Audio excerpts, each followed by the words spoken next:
Welcome back to Law to Dream.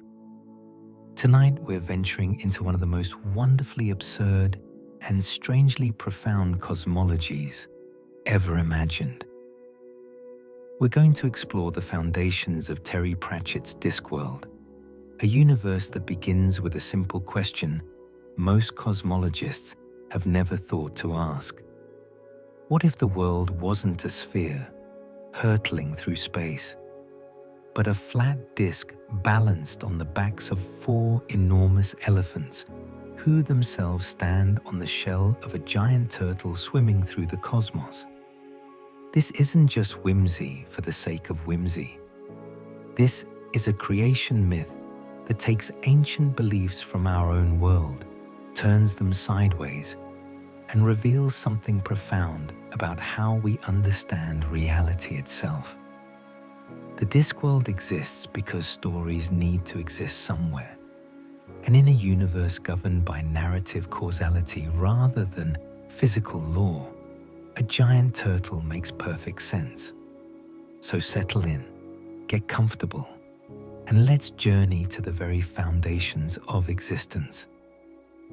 We're going to meet Great Atuin, the star turtle, whose patient swimming carries an entire world through the void. We're going to stand with the four elephants who bear the weight of continents and oceans on their mighty shoulders. And we're going to explore the mystery of creation itself in a universe where the answer to how everything began might just be that someone, somewhere, needed it to be true. By the time we're done, you'll understand why Discworld isn't just a parody of fantasy worlds, but a mirror held up to our own myths and the stories we tell ourselves about where we came from and where we're going. In the beginning, there was nothing, or rather, there was something, but it wasn't anything you could point to and say, that's definitely something. It was the kind of nothing that exists before creation, the blank canvas before the first brushstroke, the silence before the first note. And then, in that primordial void, there came to be a turtle. Not just any turtle, mind you. This was Great Atuin, the star turtle of the species Chelis galactica, a creature so vast that entire worlds could rest upon its shell, so ancient that the concept of age itself seems inadequate to describe its existence. Great Atuin is approximately 10,000 miles long, nearly as large as the disk it carries.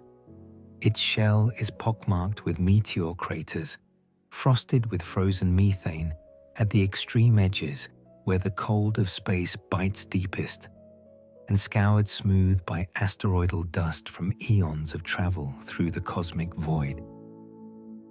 The turtle's eyes glow red in the light of passing stars, ancient as seas, holding depths that contain thoughts moving like glittering glaciers through a brain the size of a continent. Those eyes have witnessed the birth and death of stars, have gazed upon wonders and horrors beyond mortal comprehension. And yet, for all its cosmic scale, Great Atuin is simply a turtle, following whatever unknowable purpose drives it through the endless night of space. The origin of Great Atuin itself remains one of the great mysteries of the Discworld. There are theories, of course.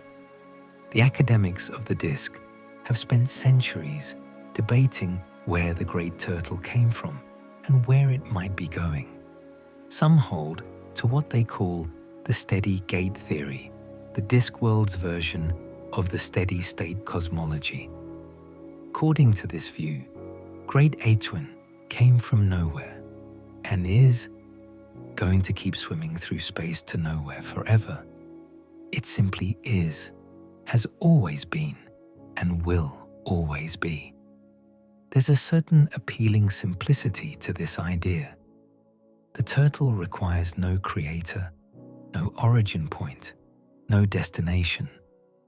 It exists as a fundamental feature of reality, as basic and eternal as space itself.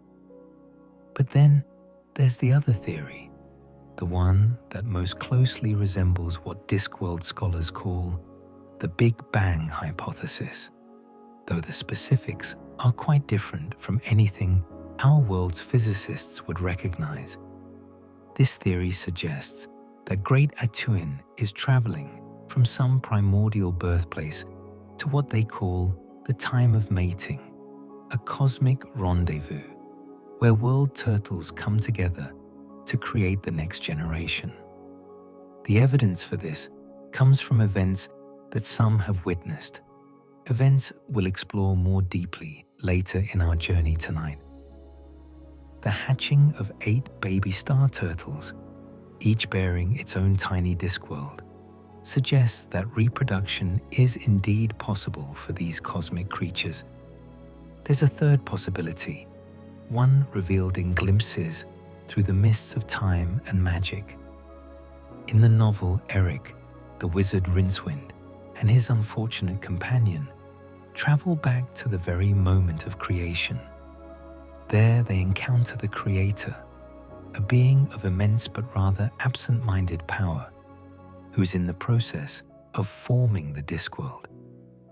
The Creator reads from a book called The Octavo, a tome containing 8 spells of such fundamental power that they literally called reality into being. These spells shaped the void into form, brought forth matter from nothingness, and established the laws that would govern this new world. After reading these spells and setting creation in motion, the Creator wandered off, characteristically forgetting to take the Octavo with him. The book would later surface in the Library of Unseen University, still containing echoes of that primordial creative power. This scene suggests that Great Atuin, like the Discworld itself, was called into being by deliberate act of creation. The turtle didn't evolve, wasn't born in any conventional sense, but was spoken into existence by spells that predated existence itself. Yet even this explanation leaves questions unanswered. If the Creator made Great Atuin by reading the Octavo, where did the Creator come from? Who or what established the rules that allowed the Octavo spells to work? And most puzzling of all, if Atuin was created at the beginning of time, how do we explain the baby turtles that hatched later, apparently through natural reproduction? Perhaps all 3 theories contain elements of truth. Perhaps Atuin was created at the dawn of time, the first of its kind, called into being by the Creator's spells. But having been created, it possesses the ability to reproduce, to bring forth new world turtles that will swim off to their own destinies. Or perhaps the Creator simply formalized something that already existed in potential, giving shape and purpose to a being that had always been swimming through the void, waiting for reality to catch up with it. The Discworld has never been a place where single, simple answers suffice. Truth there is layered, contradictory, and often depends entirely on who's doing the observing and what they choose to believe. What we know with certainty is that Great Atuin swims through space with patient, inexorable purpose. The turtle's flippers, vast as mountain ranges, move in slow, powerful strokes that propel it through the void. Its journey takes it past stars and nebulae, through clouds of cosmic dust and fields of asteroids. The turtle navigates these hazards with surprising grace for something so large. It has been observed rolling on its belly to avoid asteroid collisions, even snatching threatening projectiles out of space with its enormous beak before they can damage the disk. These defensive maneuvers don't affect the inhabitants of the disk much, beyond inducing severe seasickness in anyone who happens to be looking at the night sky when the turtle decides to do a barrel roll. The turtle's protective instincts suggest a level of awareness, perhaps even a sense of responsibility toward the life it carries. Atuin may not think in ways that humans would recognize as thought. Its brain functions operating on a timescale so slow that telepaths attempting to read its mind report only a vague sense that the turtle is looking forward to something. But it is aware, conscious in its own vast, patient way. It knows the disk is there, perched on the backs of the elephants who stand on its shell. It knows that world contains countless living things, all depending on its continued journey through space. And it takes action to protect them, carefully steering away from cosmic hazards that could obliterate the entire world in an instant. The question of Great Atuin's gender has vexed Discworld scholars for millennia. The sex of the world turtle is considered pivotal in proving or disproving various theories about the nature of existence itself. If the turtle is female and traveling to mating grounds, then at the moment of reproduction, the civilizations of the disk might be crushed beneath the weight of cosmic passion. Or perhaps the disk would simply slide off during the throes of mating, sending billions of lives plummeting into the void. Or maybe something even stranger would happen, some transformation of reality that mortal minds can barely conceive. The uncertainty has driven scholars to extraordinary lengths in their attempts to determine the turtle's sex. The seafaring nation of Kral, whose domains extended to the very edge of the disk, even constructed a space capsule called the Potent Voyager.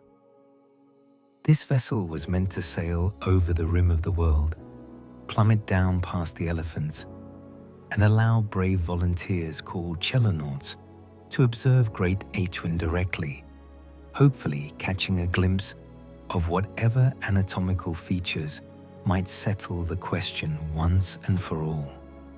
Unfortunately, the capsule ended up carrying the wizard Rincewind and the tourist Twoflower instead of its intended crew, and no useful observations were made before they were rescued from their unplanned journey.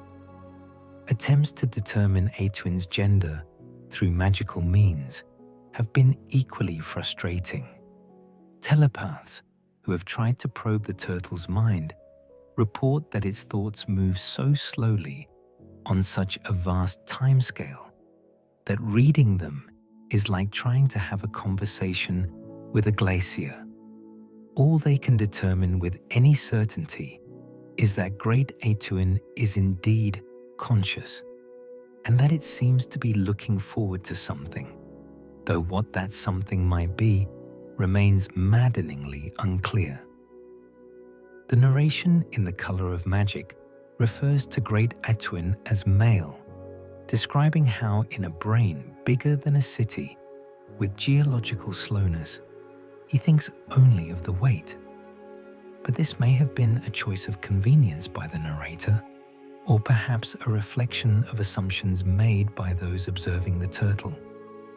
The truth is that to the inhabitants of the disk, Atuin's gender remains officially unknown, a mystery that has generated countless scholarly papers, philosophical debates, and at least 3 separate schools of astropsychology, each with their own theories about what the world turtle might be thinking and what implications its gender might have for the ultimate fate of all existence. The uncertainty suits Discworld's nature perfectly. This is a world that runs on story logic rather than physical law, where belief shapes reality and where the most profound truths are often the ones that remain just out of reach, tantalizing possibilities rather than settled facts.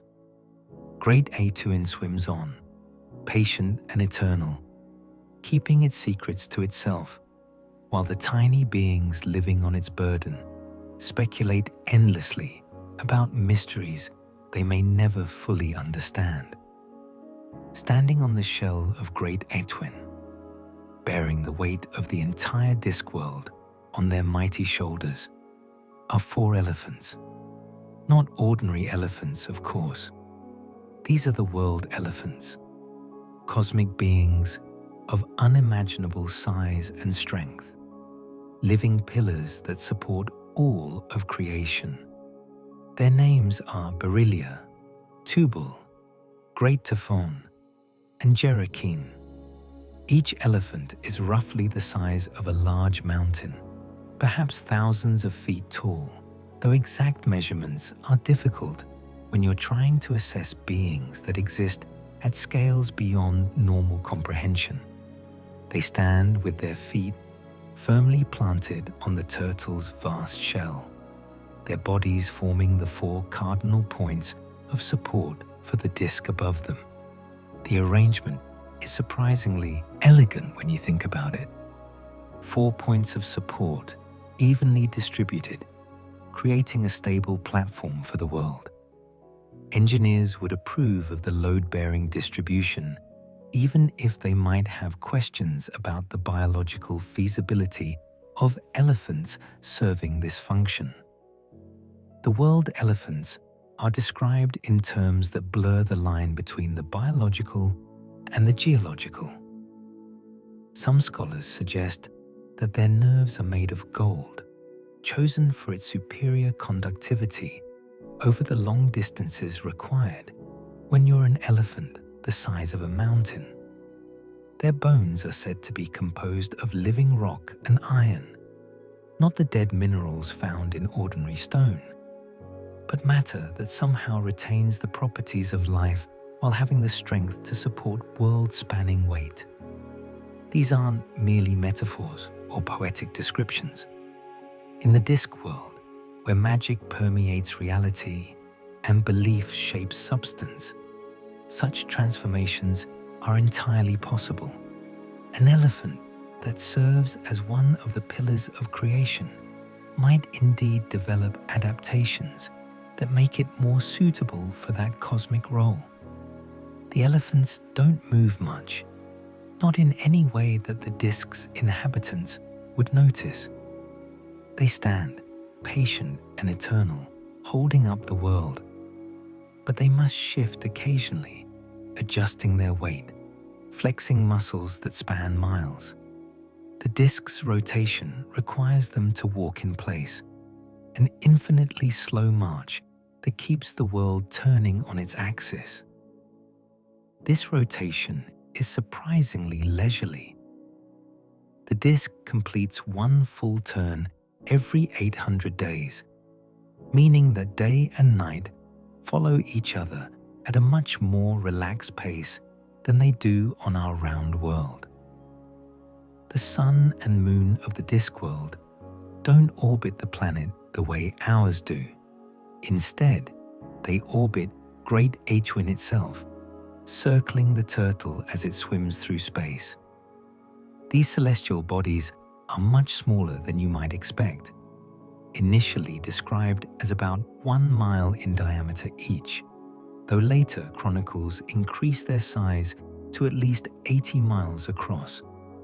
The sun passes close enough to the disk to provide warmth and light, while the moon orbits slightly closer, creating the monthly cycle of lunar phases. The moon is a strange world of its own.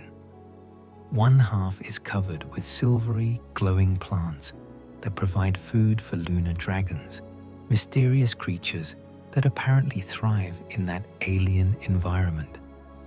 The other half of the moon is burnt black by the constant exposure to the sun. As the moon rotates, the disk below sees different portions illuminated, creating the familiar cycle of new moon, crescent, full moon, and back again. The sun's orbit is complex enough that one of the elephants, great Typhon, occasionally has to cock its leg to allow the sun to continue on its circular path. This is mentioned in the text with perfect seriousness, as though having to adjust your stance so that a miniature sun can pass under your leg is the most natural thing in the world when you happen to be a cosmic elephant holding up creation. The elephants themselves remain largely mysterious to the inhabitants of the disk. They're simply too vast, too far removed from ordinary existence for easy study. Entire branches of science have developed to study them. Astrozoology concerns itself with the anatomy and nature of the great turtle and the 4 elephants, attempting to understand how such beings function. What do they eat? Do they need to breathe? How does their metabolism work at such scales? These questions have occupied scholars for generations, with few definitive answers emerging. The elephants are simply there, constants of existence like gravity or time, forces that shape reality by their very presence. Some brave or foolish souls have attempted to study the elephants more directly. These chelonauts, as they're called, venture beyond the rim of the world in specially constructed vessels, hoping to observe Great Aetwin and its burden from unique vantage points. Few return from such journeys, and those who do often bring back observations that raise more questions than they answer. Reports of the elephant's eyes, ancient and wise, gazing out into space with expressions that suggest thought, perhaps even feeling. Accounts of subtle movements, shifts in posture that might indicate communication between the 4 great beings, a dialogue conducted over timescales so vast that human observers can barely detect it. The 4 elephants have stood there since the beginning, or near enough, as makes no difference. They were there when the disk was young and covered in volcanoes, still cooling from whatever process of creation brought it into being. They stood firm as oceans formed and life emerged, as civilizations rose and fell, as the great cities of the disk were built and rebuilt and built again. Through all the turning ages, through every crisis and catastrophe that has threatened the world, the elephants have remained constant, patient, eternal. They are the foundation upon which everything else rests. Without them, the disk would fall, tumbling into the void to be lost forever among the stars. But with them, life continues.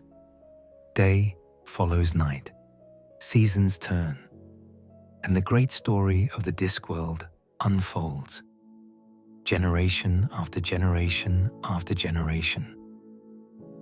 The elephants bear this burden without complaint, perhaps without even recognizing it as a burden.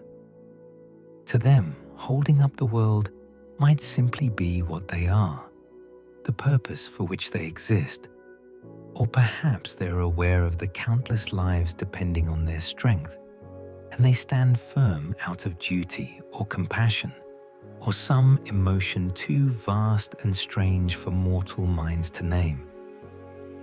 But there is a mystery here, a shadow in the story of the elephants.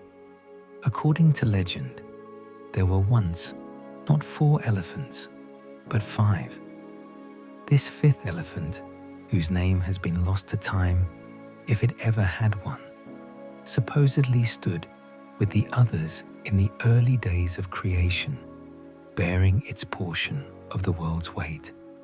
But something happened, some catastrophe or accident, that sent the fifth elephant tumbling from the turtle's shell. The exact details of this disaster vary depending on who's telling the story. Some versions suggest the elephant simply lost its footing, perhaps during one of Great Atuen's defensive maneuvers to avoid an asteroid. Others hint at some ancient conflict, a cosmic struggle that resulted in the elephant being knocked free. Still others suggest that the elephant left voluntarily, driven by some unknowable purpose to abandon its post and plummet to the disk below. Whatever the cause, the result was catastrophic. The fifth elephant didn't simply disappear into space. Instead, it fell down onto the disk itself, entering an unstable orbit before finally crashing into the surface with unimaginable force.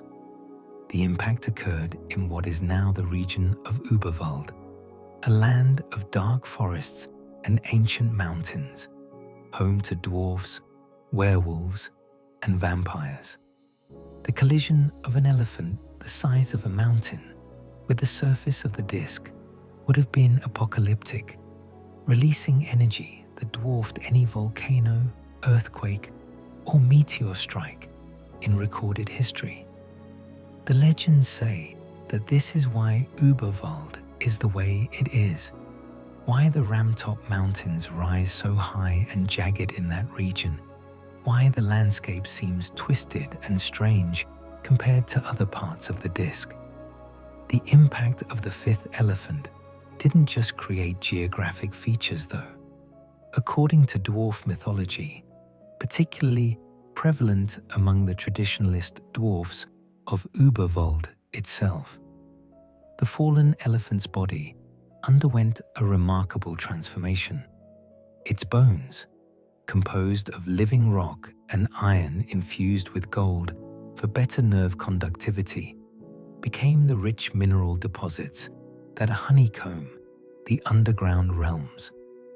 Dwarves mining deep beneath Überwald claim to sometimes find formations that could only be explained as the fossilized remains of something impossibly large, structures that might once have been ribs or vertebrae, now transformed into stone and metal. The elephant's blood, rich with mercury and other strange substances, supposedly seeped into the deep places, creating deposits of precious metals that have made the dwarf holds of Überwald among the wealthiest in the world. But the most unusual deposit left by the fifth elephant is fat. Yes, fat. Underground fat deposits are abundant in Überwald, found in seams and strata like coal or oil in our world. This isn't ordinary animal fat that's somehow been preserved underground. According to those who mine it, this is something different, something almost magical in its properties. The dwarfs call it eldritch fat, and they harvest it from deep mines in the Schmalzberg region, which translates roughly as Fat Mountain. This fat has remarkable properties. It burns slowly and cleanly, producing intense heat. It can be refined into lubricants that work better than any oil. It's used in the manufacture of countless products, from candles to cosmetics to industrial applications that require substances that remain stable under extreme conditions. In the novel The Fifth Elephant, the fat trade becomes a major political issue, with the great city of Ankh-Morpork desperate to secure reliable supplies for its growing industries and its new semaphore system called the clacks.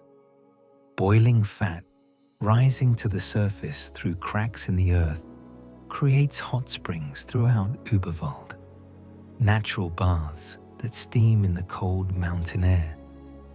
The locals have learned to harvest this gift of the fallen elephant, building their economy on the resources left behind by the ancient catastrophe. But is the legend of the fifth elephant actually true? The evidence is suggestive, but not conclusive. The fat deposits are real enough. That's not in question. Dwarfs mine thousands of tons of the stuff every year, and it has all the properties the stories describe. The mineral wealth of Überwald is also undeniable, and the geological formations in the deep places do sometimes resemble ossified remains of something vast. But there are other explanations for all of this. Fat deposits could have formed through normal geological processes, perhaps from ancient oceans of life that died and were compressed over eons. The strange formations in the mines might be purely natural. Random configurations of rock that happen to look like bones to dwarfs with active imaginations and a rich oral tradition of elephant-related mythology. The question might never be settled definitively. This is the Discworld, after all, where objective truth often takes a back seat to what makes for a good story. And the story of the fifth elephant is a very good story indeed. It explains the wealth of Überwald, gives meaning to the region's strange geology, and adds another layer of myth to the already rich cosmology of the disc. Whether the fifth elephant actually existed or not might be less important than the fact that people believe it existed, that the story has become part of the cultural fabric of multiple civilizations. If there was a fifth elephant, the question arises, why didn't the remaining four fall as well? If one could lose its footing and plummet to disaster, what prevents the others from suffering the same fate? Perhaps the answer lies in whatever caused the fifth elephant to fall in the first place. If it was an accident, a momentary loss of balance, then the other four learned from the mistake and are now more careful. If it was the result of great Atuin performing some particularly dramatic maneuver, perhaps nearly being hit by a comet or asteroid, then the turtle has learned to be more cautious, to make its defensive movements more gradually, so the elephants can adjust their stance. Or perhaps the fall wasn't an accident at all, but a necessary sacrifice. Maybe the weight of 5 elephants and a full-sized disc was too much even for great Ituin to bear comfortably.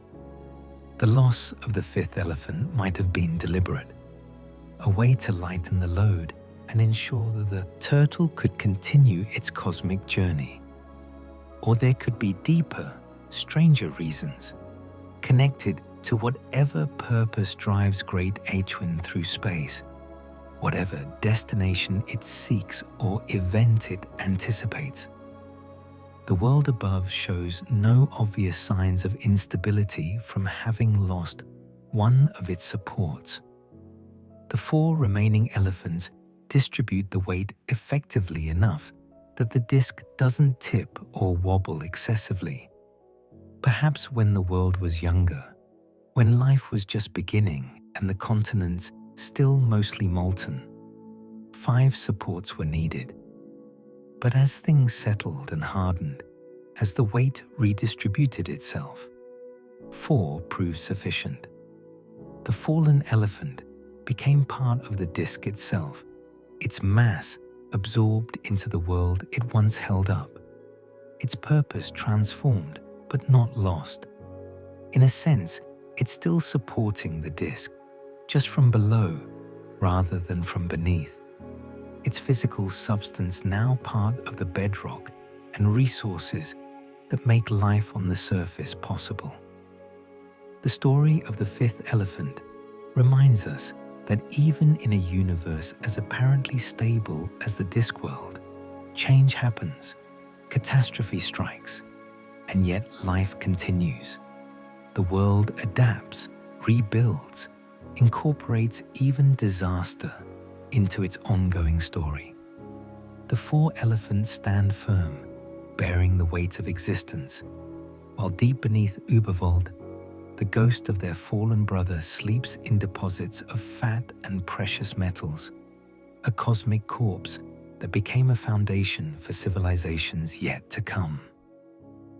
The disc itself is a wonder to behold, though few have ever seen it from a perspective that reveals its true nature. From the surface, it simply seems like a normal world, albeit one with some unusual features. But step back far enough, get out beyond the elephants, and look up at what they're holding, and you'd see something extraordinary. A flat plain of earth and water, roughly 10,000 miles in diameter, giving it a surface area about 2/5 that of our own Earth. Not as large as you might think, given that it's supporting multiple major civilizations, several continents, and countless nations and kingdoms. But magic helps with space management on the disc, compressing distances when the story requires it, ensuring that journeys take exactly as long as they need to for dramatic purposes, rather than being constrained by anything as mundane as actual mileage. The disc isn't perfectly flat, despite its name. It's slightly convex, domed up toward the center like a very gentle hill. This convexity increases as you move hubward toward the center of the disc. At the very hub, at the precise middle of the world, rises a mountain called Cori Celesti. This peak thrusts upward approximately 10 miles, a spire of grey stone and green ice that serves as the anchor point for the disc's magical field. You can't understand the disc without understanding Cori Celesti, because this mountain is the source of magic itself, the place where the disc's standing magical field earths itself, discharging its energies in displays of cold fire that the inhabitants call the Aurora Coriolis. At night, the mountain glows with this strange light, dancing flames of pure magic that cast no heat but illuminate the high peaks with colors that don't quite exist in normal spectrums. Atop Cori Celesti sits Dunmanifestin, the home of the Discworld's gods. This is the disc's equivalent of Mount Olympus, a vast complex of temples and halls where the various deities spend most of their time. The gods of the disc are a contentious bunch, constantly bickering and gambling, playing games with the fates of mortals for amusement and profit. They use a great game board that is actually a magical representation of the disc itself, with a pin at the center shaped like Cori Celesti. When the gods play their games, manipulating events on the world below, they move pieces across this board, setting in motion chains of causality that ripple out across the world. The gods aren't all-powerful on the disc. They need belief to survive, requiring worship and faith like mortals require food and water. Gods who lose all their believers fade away, becoming small gods, diminished beings who haunt the forgotten corners of the world, hoping to find someone, anyone, who might offer them a prayer. This keeps the major deities motivated to meddle in mortal affairs, to perform the occasional miracle, to ensure that people continue to believe and worship. It's a delicate balance, requiring the gods to be involved enough to maintain faith, but not so involved that they make existence unbearable for their worshippers. The area surrounding Cori Celesti is called the Hub, and it's as close as the disk gets to having a polar region.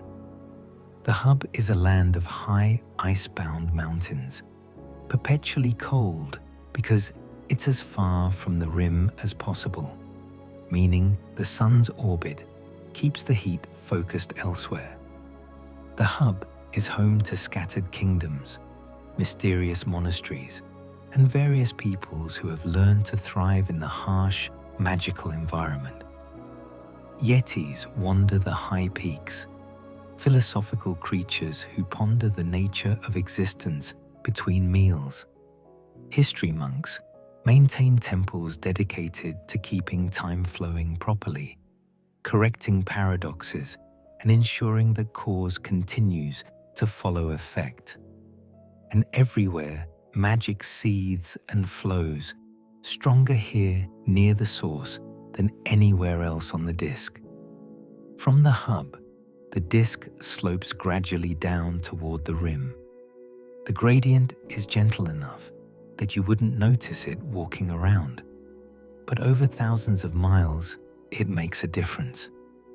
Rivers flow from the Hub toward the rim, eventually finding their way to the edges of the disk. And at the rim, you come to one of the most spectacular features of the entire world, the Rimfall. This is where all the disk's oceans eventually end up, cascading over the edge in a waterfall that circles the entire world.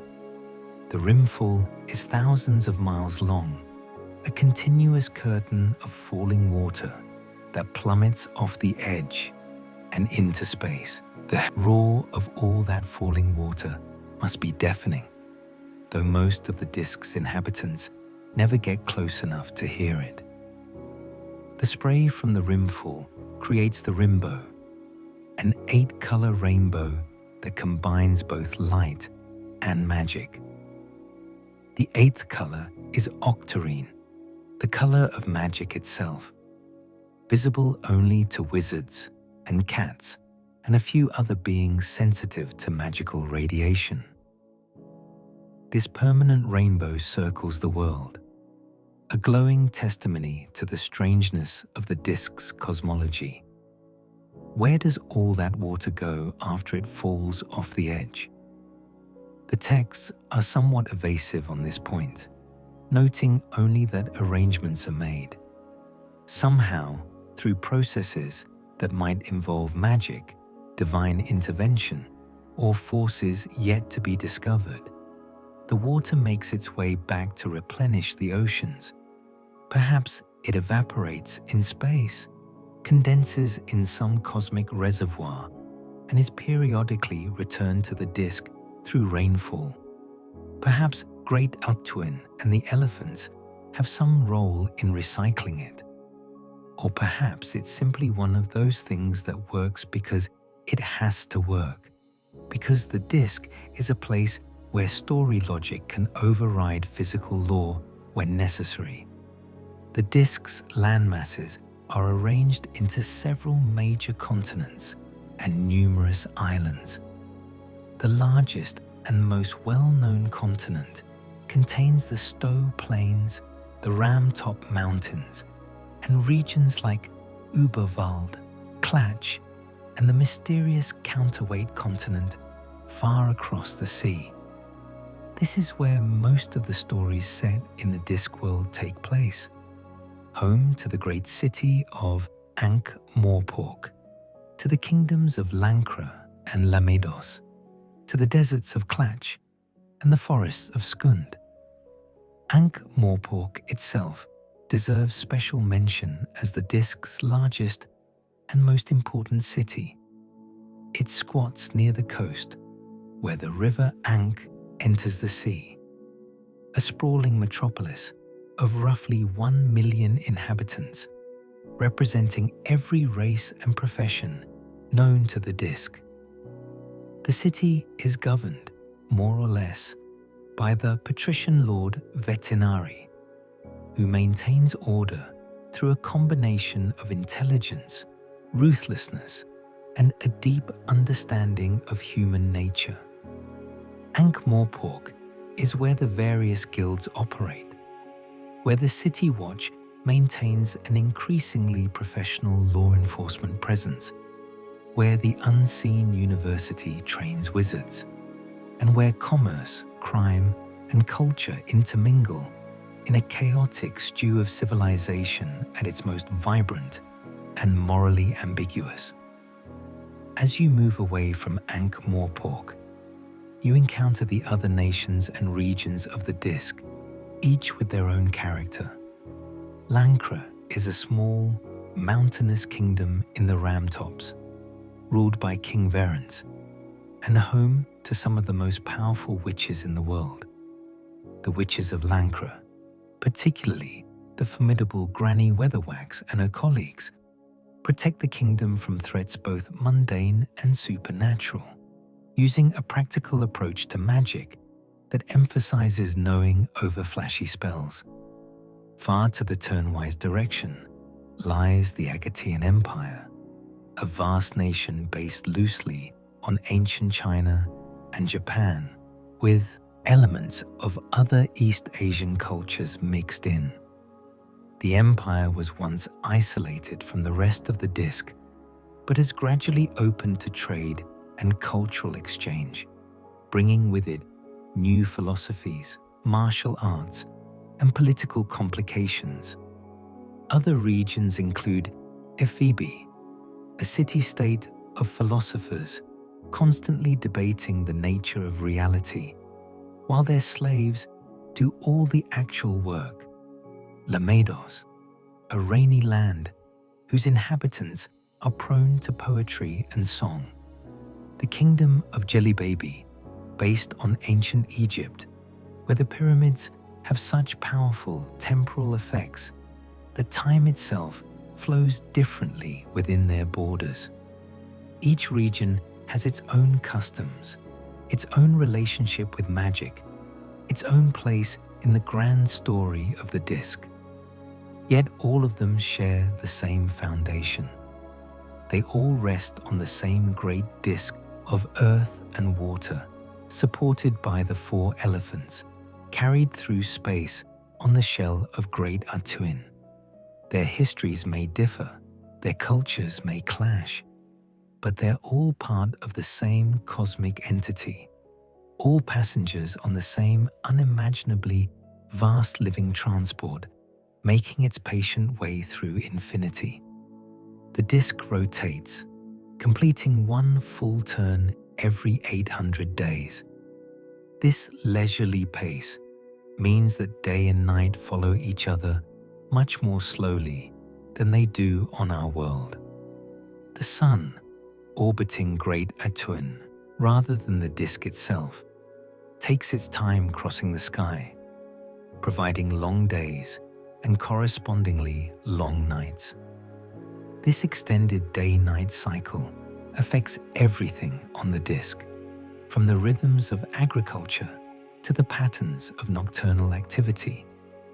Seasons exist on the disk, though they're less about axial tilt and more about the disk's gradual changes in position relative to the sun as Great Atuin continues its cosmic journey. The turtle swimming causes the disk to pass through different regions of space, encountering varying amounts of stellar radiation and cosmic weather. These changes manifest as seasonal variations, colder periods when the turtle swims through regions farther from local stars, warmer seasons when it passes through denser stellar neighborhoods. The seasons aren't as regular or predictable as on our world, which makes farming on the disk an interesting challenge. Farmers learn to watch for signs, to read the patterns in the night sky, to consult with wizards and witches who might have insights into what weather the changing cosmic environment might bring. Because Great Atuin is constantly swimming forward through space, the night sky of the Discworld changes markedly over the course of decades. The turtle leaves behind the constellations it's passed and enters new ones, swimming from one region of the cosmos to another. This means that astrology on the disk is a constantly evolving field. Astrologers must continually update their horoscopes, incorporating brand new zodiacs as old familiar constellations disappear behind the disk and new patterns of stars emerge ahead. Signs that were significant to one generation become meaningless to the next as the stars shift. New prophecies must be written as new celestial influences come into play. This keeps astrologers busy and ensures that the field never becomes stagnant. There's always something new to study, some fresh pattern in the sky that might influence events on the disk below. The changing sky also provides one of the few ways to track the passage of truly vast amounts of time on the disk. Historical records might be contradictory or lost. Civilizations might rise and fall, leaving few traces. But the progression of constellations provides a steady measure. Scholars can compare ancient star charts with current observations and determine roughly how much time has passed, how far Great Atuin has traveled through the void, what regions of space the disk has passed through in its long journey. All of this is held together by magic, the disk's equivalent of natural law. Magic is a fundamental force on the disk, as basic as gravity or electromagnetism in our world. It flows from Cori Celesti, radiating outward across the world, weaker near the rim, but still present everywhere. This magical field is what makes the Discworld possible. Without it, the disk would follow the same physical laws that govern our universe. Laws that would quickly cause a flat disk balanced on elephants standing on a turtle to collapse into impossibility. Magic doesn't replace physics on the disk so much as it supplements it, providing an additional set of rules that can override mundane limitations when necessary. The presence of this strong magical field means that wizards, witches, and other practitioners of the arcane arts can accomplish things that would be impossible in our world. It also means that reality on the disk is more flexible, more willing to accommodate the unlikely or the absurd.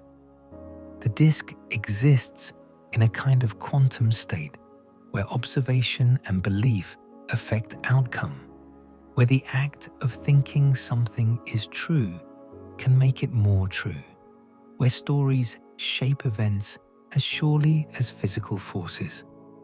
This is narrative causality in action, the principle that things happen on the disk not just because of mechanistic cause and effect, but because they make for a good story, because they fulfill the patterns established by countless previous tales.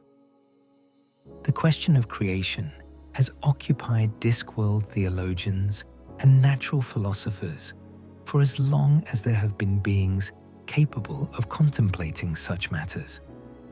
Where did all this come from? Who or what made the disk, the elephants, the turtle? Why does it exist in this particular form?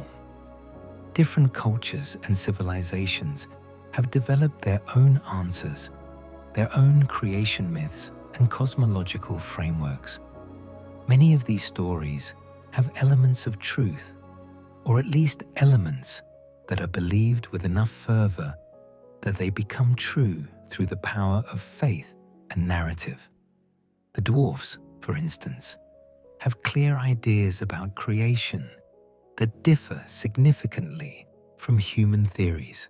According to dwarf mythology, which dwarves insist isn't mythology at all, but simply history, the world was created by Tak, a presence or force more concept than deity.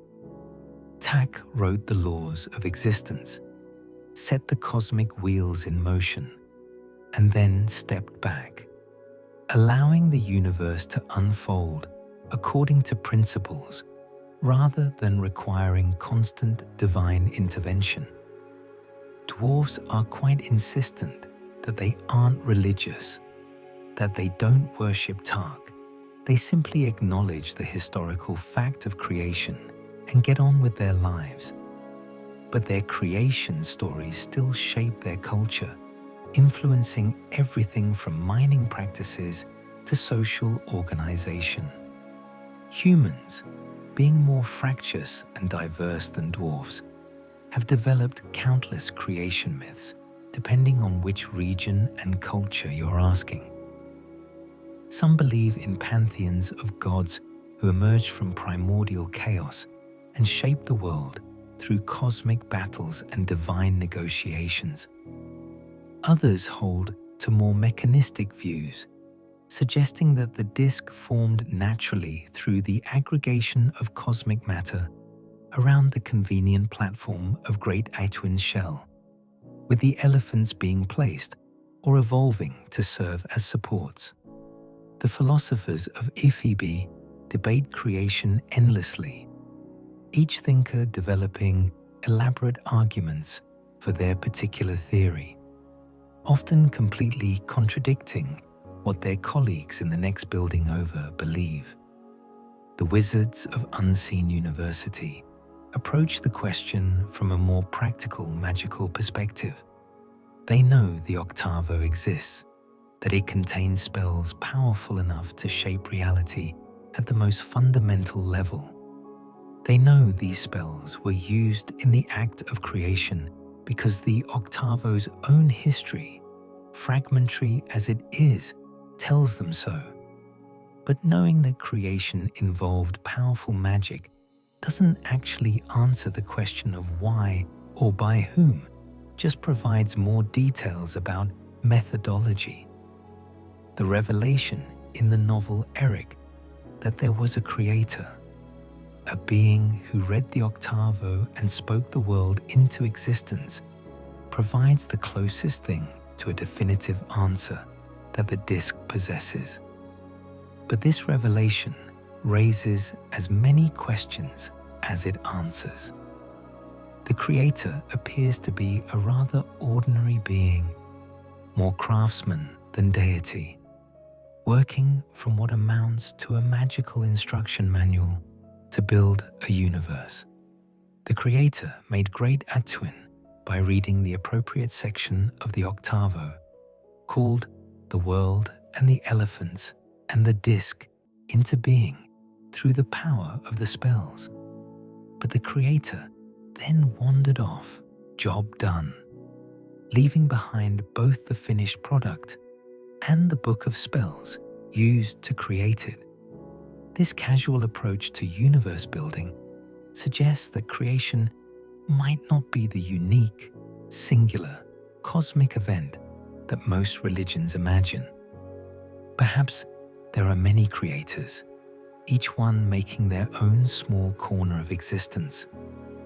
Perhaps the creator of the disc was following established procedures, replicating a design that had been used countless times before.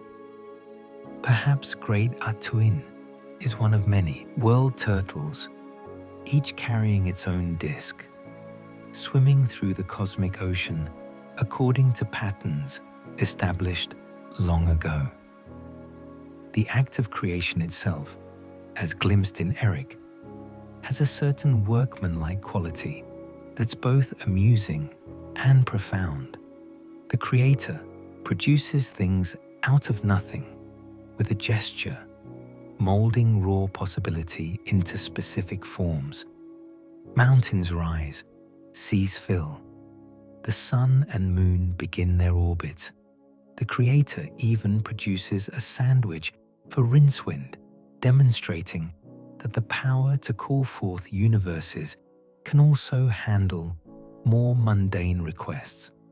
When Rincewind tosses away this sandwich, the egg and cress filling splashes into a pool and apparently kickstarts the development of life, proteins, and amino acids, beginning their long evolutionary journey toward consciousness.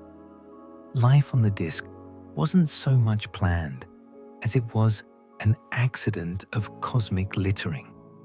This fits the disk's nature perfectly.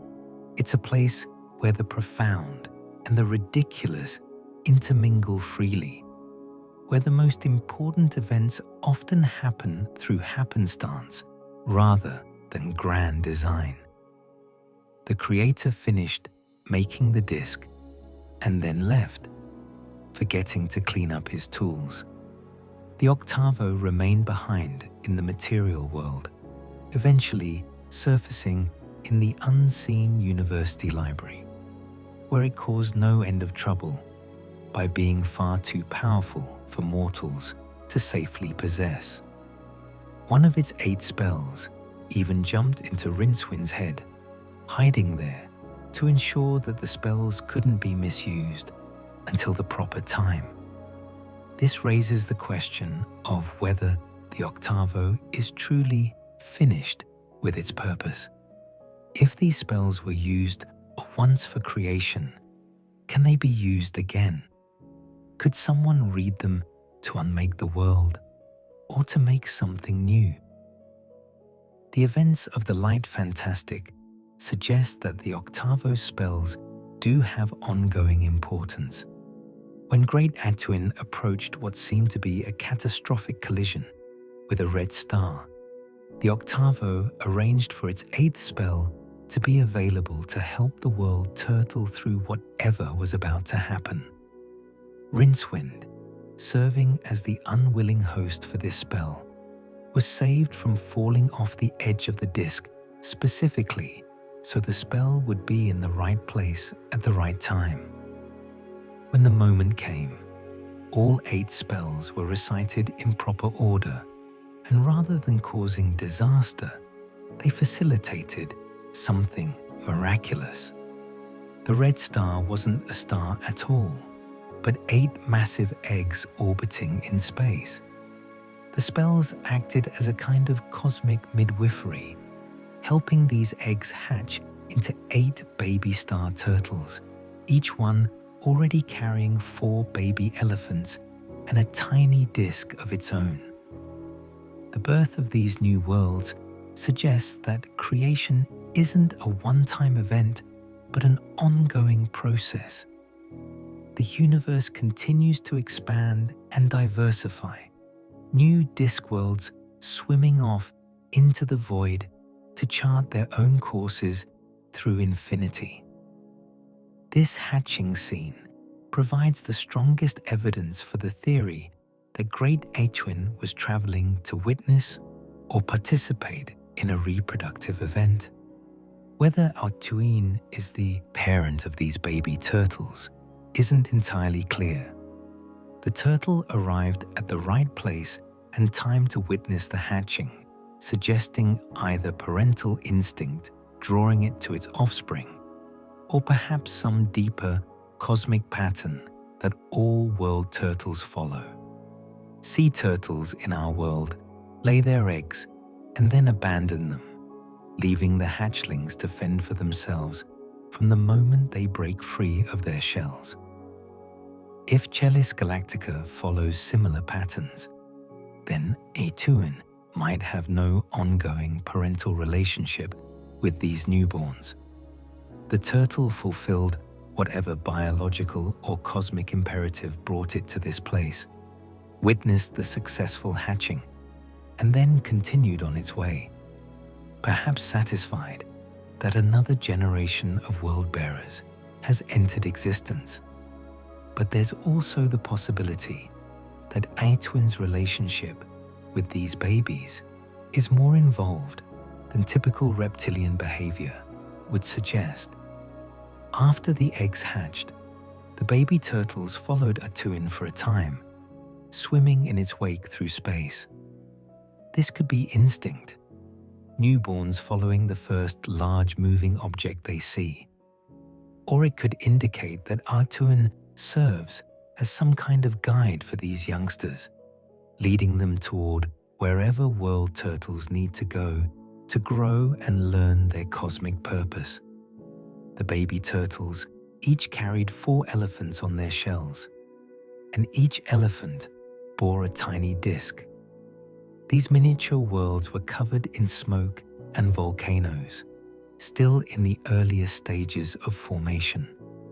One day, millions or billions of years from now, these tiny discs will cool and settle, continents will form, life will emerge, and civilizations will arise. Other beings will stand on these worlds and gaze up at the stars, wondering about creation and purpose, never knowing that they live on the back of a turtle swimming through infinity. The baby turtles eventually departed, leaving Great Atuin to continue its solitary journey. Where they went, what has become of them, remains unknown. They swim somewhere out in the darkness, growing larger year by year, their tiny disc worlds developing and evolving. Perhaps some of them have already reached maturity, have already seen their worlds give rise to thinking beings. Perhaps those worlds have their own versions of Ankh-Morpork, their own unseen universities, their own philosophers debating the nature of existence, while life bustles around them, unaware of the cosmic journey they're taking. The existence of these baby turtles fundamentally changes how we understand the Discworld. It's no longer unique, the only example of its kind. It's one of at least 9, possibly more, if there are other adult turtles swimming through other regions of space. The cosmos might be populated with Discworlds, each one a stage where life and story play out their eternal drama. Each turtle swimming toward its own destiny, carrying its own burden of worlds and lives and dreams. This revelation affects the philosophical debates that have raged among Discworld scholars for generations. The question of whether Great Atuin is traveling to mating grounds seems to be answered, though not in the catastrophic way that some feared. If there was a mating, it happened long ago, perhaps even before Great Atuin received its burden of elephants and disc. The eggs were left in orbit around the red star, possibly placed there deliberately as a safe location for incubation, warmed by the star's radiation over uncounted eons. Great Atuin's journey wasn't toward mating, but toward hatching, driven by instinct to be present when its offspring emerged from their eggs. This suggests a level of awareness and purpose beyond what many scholars had dared to imagine. Great Atuin knew where it was going, knew what would happen when it arrived, and successfully navigated the cosmos to be in the right place at the right time. That implies not just animal instinct, but something approaching intelligence, perhaps even wisdom of an alien and incomprehensible sort. The turtle's journey isn't aimless wandering, but a mission, a purpose being fulfilled across timescales that make human history look like a brief flicker. The question now becomes, what is Great Atuin's purpose now that the babies have hatched and departed? The turtle continues swimming, patient as always, moving through space with the same steady determination it has shown for eons. Is there another destination ahead, Another event the turtle anticipates? Always witnessing the hatching, the ultimate goal, and everything that follows is simply continuation. Swimming onward, because that's what a turtle does. Carrying the disc, because that's the burden it was given. Existing, because existence itself is purpose enough. Life on the Discworld means living on the back of a sentient being, though few of the disc's inhabitants think much about this remarkable fact. For them, Great Atuin and the elephants are simply the way things are, fundamental features of reality, like the sun rising or water flowing downhill. But the realization that the world is carried by a living creature has profound implications for those who stop to consider it. For one thing, it means that the disc's ultimate fate is tied to the turtle's lifespan and choices. If Great Atuin were to die, if the elephants were to fail, if some cosmic disaster were to befall these beings, the world would end, not through any failure of the disc itself, but simply because its foundation would cease to exist. This vulnerability has occasionally caused concern among philosophers and wizards aware of the implications. The discovery in The Last Hero that Great Atuin has a lifetimer, a cosmic hourglass that measures out its existence, just like the hourglasses that measure mortal lives, was particularly disturbing. The timer's dimensions were measured in miles, suggesting an almost incomprehensibly long lifespan, but finite nonetheless. The turtle will not swim forever. Eventually, its time will run out. The sand will flow to completion. And then, what? Does the disc end with the turtle? Or does it persist somehow, becoming a world in its own right, no longer needing its living foundation? These are questions without easy answers, mysteries that will only be solved when the unimaginably distant future arrives and the turtle's timer runs dry. But for now, Great Atuin lives, and the disc thrives upon its shell. The relationship between the disc and its bearer is generally harmonious. The turtle protects the world from cosmic hazards, steering away from dangerous phenomena, snapping asteroids out of the sky before they can impact the disc. In return, the disc presumably provides what exactly? Company, perhaps? A sense of purpose? It's difficult to imagine what a cosmic turtle gets out of the arrangement. Perhaps the weight itself is necessary, a burden that serves some biological or magical function in the turtle's development and well-being. Perhaps Great Atuin needs to carry something heavy to build the strength required for its cosmic journey. Or perhaps the turtle simply enjoys having the disc there, finds satisfaction in bearing life through space, serving as the foundation for countless billions of living things. We anthropomorphize the turtle, imagining it capable of concepts like enjoyment or satisfaction. But its mind must be so alien, operating on scales so vast, that human emotions might not apply. Great Atuin's motivations, if it has anything we would recognize as motivations, remain one of the disc's great mysteries. The inhabitants of the disc have developed entire fields of study dedicated to understanding their cosmic foundation. Astrozoology examines the anatomy and nature of Great Atuin and the elephants, attempting to map their physiology, understand their life processes, theorize about their origins. Astropsychology concerns itself with what the turtle thinks about, how its mind works. What if any thoughts flow through that brain the size of a continent?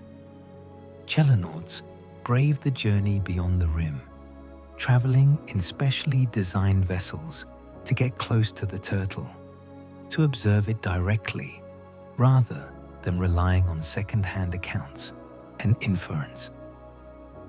These are dangerous expeditions. The cosmic void is hostile to life. The distances involved are vast, and the turtle itself is so large that getting close enough to see details means exposing yourself to a being that could, with a casual twitch, crush your vehicle like an insect. Most chelanauts who venture out never return, lost to the void or fallen into the gap between the disc's edge and the turtle's shell. Those who do return bring back invaluable observations, sketches, and measurements that help refine the understanding of what Great Etwin actually is. One of the most important facts about living on the back of Great Etwin is that you're living on something that can and does move. When the turtle performs its defensive maneuvers, rolling to avoid asteroids or executing more complex movements, the effects ripple through the entire cosmic system. The disk itself remains relatively stable, the elephants adjusting their stance to compensate for the turtle's movements. But anyone looking at the night sky during one of these maneuvers might experience severe seasickness as the stars appear to swirl and shift in unnatural ways. Buildings sway, water in containers sloshes, and sensitive souls feel a deep, disturbing sense that the world beneath them is less stable than they'd thought. These moments are unsettling reminders that the disk isn't floating in empty space or orbiting a star in predictable fashion. It's being carried, held up by beings capable of independent action, traveling toward a destination that might not align with what the disk's inhabitants might prefer if anyone bothered to ask their opinion.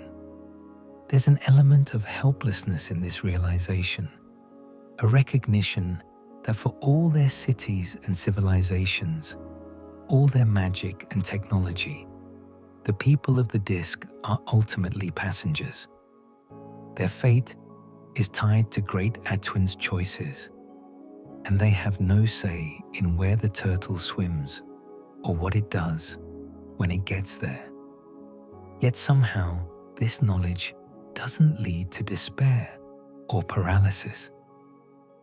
The inhabitants of the disk get on with their lives, building civilizations, pursuing ambitions, loving and fighting and making all the small choices that constitute existence. Perhaps it's because the scale is too vast to really comprehend. Great Etwin's journey plays out over eons.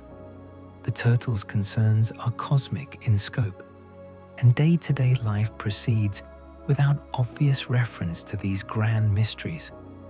Or perhaps it's a kind of faith, not religious necessarily, but a deep-seated confidence that things will work out, that the turtle knows what it's doing even if mortals don't, that the story of the disk will continue because stories like this don't simply end for no reason. This is narrative causality at work again, the principle that events unfold according to story logic. And in a good story, the world doesn't end randomly because the turtle carrying it decided to go somewhere else. There's a bargain implicit in the DISCWORLD'S existence, an understanding between the cosmic and the mundane. The turtle provides the foundation, the stage upon which the drama of mortal life unfolds. In return, that drama provides meaning, purpose, the very reason for the stage to exist. Great Aitwin and its disk are partners in a cosmic enterprise, each necessary to the other. The turtle without the disk would be just another vast animal swimming through space. The disk without the turtle would be a lifeless jumble of matter, unable to maintain its improbable configuration. Together, they create something greater, a world where life and story intertwine, where the impossible happens daily, and where the journey itself, rather than any destination, constitutes the meaning of existence. As we come toward the end of our journey tonight through the cosmology of the Discworld, it's worth reflecting on what this strange creation myth tells us about story itself, about how we understand our place in the universe. Terry Pratchett created the Discworld as satire, as parody, as a way to poke fun at fantasy conventions and examine the tropes that had become cliched through endless repetition. But in creating a world balanced on elephants standing on a turtle, he tapped into something deeper than simple comedy. He reached back to the myths that humans have been telling since we first looked up at the stars and wondered where everything came from. The world turtle appears in Hindu mythology, in Chinese cosmology, in various North American indigenous traditions. The concept of cosmic elephants supporting the world has echoes in multiple cultures. These aren't primitive mistakes or failures of understanding. They're attempts to make sense of existence itself, to explain how the world can simply float in nothing. What holds it up? What keeps it from falling? In our modern cosmology, we know that nothing holds Earth up, that gravity and inertia are sufficient to explain planetary motion, that support is unnecessary when you're in free fall around a star. But knowing the scientific answer doesn't diminish the power of the metaphorical truth that these older myths contain. The Discworld takes these ancient images literally, makes them physical reality within the context of the story. And in doing so, it reveals something about how stories work, how mythologies function, how we use narrative to make sense of the vast, indifferent cosmos. Great Atwin isn't just a turtle carrying a world. It's an embodiment of patience, of purpose pursued across impossible timescales, of the idea that existence itself might have direction and meaning, even if that meaning is incomprehensible to beings caught up in the moment. The 4 elephants represent stability, the foundation that allows life to flourish, the load-bearing structure of reality itself. The disc is the stage, the place where stories happen, where the drama of existence unfolds in all its comedy and tragedy and mundane daily detail. And we, the observers, looking at this cosmology from outside, see a mirror of our own mythologies, our own attempts to understand why there is something rather than nothing. The Discworld reminds us that all cosmologies, including our scientific ones, are stories we tell about existence. The difference is the type of story, the language used, the evidence required, but at the core is the same impulse to make sense of the vast mystery of being. Our universe has dark matter and quantum fields and the cosmic microwave background radiation. The Discworld has a turtle and elephants and a standing magical field. Both are attempts to explain what holds everything together, what provides the foundation, why things are the way they are. The The Discworld's approach has the advantage of honesty. It doesn't pretend to be anything other than a story. It acknowledges its own constructed nature, plays with narrative conventions, and in doing so becomes a commentary on all the stories we tell, including the ones we call history or science or fact. This doesn't mean all stories are equally true or valuable, but it does suggest that we should approach our own cosmological narratives with a bit of the same skeptical humor that Pratchett applied to his fantasy world.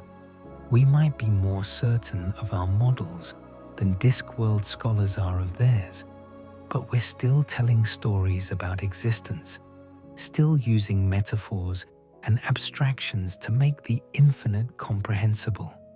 The journey of Great Achuin through space parallels our own journey through time.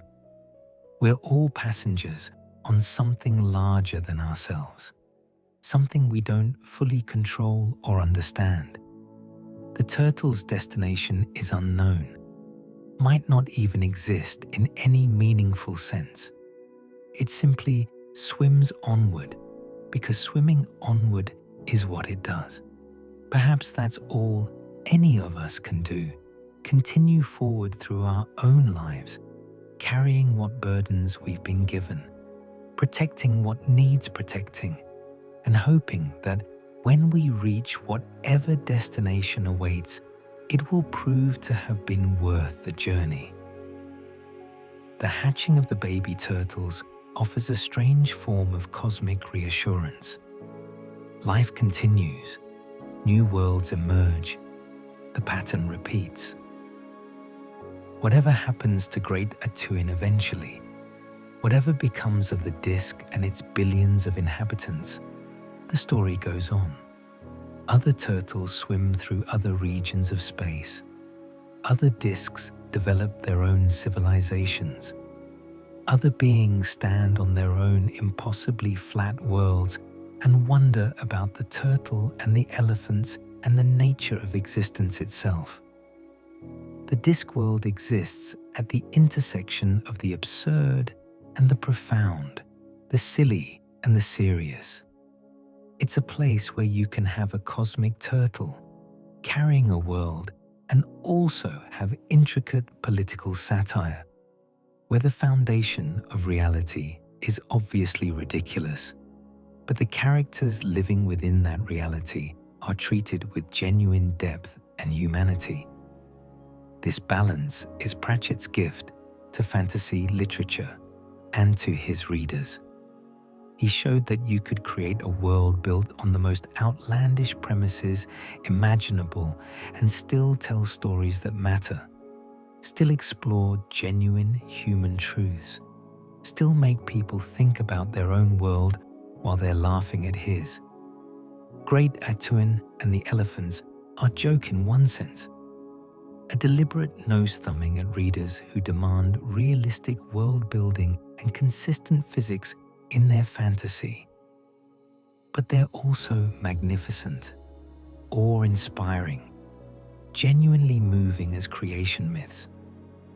The image of a vast turtle swimming patiently through infinity, bearing the weight of worlds, protecting countless lives from cosmic hazards, following some deep instinct toward an unknown destination, captures something essential about existence.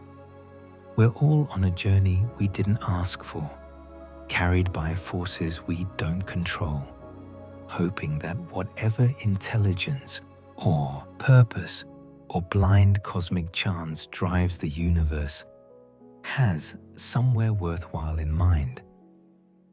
As we drift towards sleep tonight, let that image fill your mind. The vast dark of space, stars scattered like diamonds against velvet black, and swimming through it all, patient and eternal. Great Atuin, carrying its burden of elephants and disk. On that disk, cities shine with lights, rivers flow to their impossible edge, People love and fight and dream, unaware of the cosmic journey they're part of. Magic shimmers in the air, stories unfold according to their own logic, and life continues its beautiful, absurd, precious dance. The turtle doesn't need to know where it's going. It simply needs to keep swimming, keep protecting its cargo, keep being the foundation upon which everything else rests. Perhaps that's wisdom enough for any of us. Keep going, do what needs doing, carry what needs carrying, and trust that the journey itself, however strange, however unlikely, has its own intrinsic worth. The Discworld exists because it must, because stories need some place to happen, because turtles swim through space and elephants stand patient beneath impossibly heavy burdens, and because somewhere, in some dimension or level of reality, there are worlds balanced on foundations just as improbable as 4 elephants standing on a turtle, and they too continue their eternal journeys through the dark. And with that thought, you can rest. Let the mysteries resolve themselves in their own time. Let great Atuin swim onward. Let the elephant stand firm. Let the disc turn slowly beneath its sun. And let yourself drift away on your own journey through the landscapes of sleep toward whatever destination awaits when morning comes. Sweet dreams, and may your own foundation, whatever it rests upon, prove as stable as the shell of the great star turtle, swimming forever through infinite space. Thank you for joining me on this journey through the cosmology of the Discworld. If you enjoyed this exploration of one of fantasy's most unique creation myths, please consider liking this video and subscribing to Lore to Dream. There are countless other mythologies to explore, endless stories to discover, and many more sleeps to come. Until next time, rest well, dream deeply, and remember that somewhere out there in the infinite cosmos, there might just be a turtle carrying worlds, carrying on.